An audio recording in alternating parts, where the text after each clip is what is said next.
আসসালামু আলাইকুম। যে যেখান থেকে দেখছেন সবাইকে জানাই অনেক অনেক ভালোবাসা ও শুভেচ্ছা। আমি আজকে রান্না করছি ডিম পটলের পাতলা ঝোল।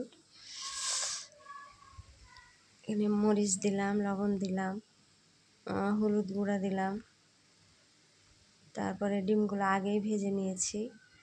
এই যে হলুদ গুঁড়া, সব মশলা দেওয়ার পর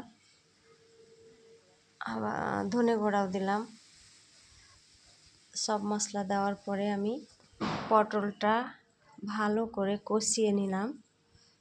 কিছুক্ষণ কষানোর পরে ঢাকনা দিয়ে ঢেকে দিলাম।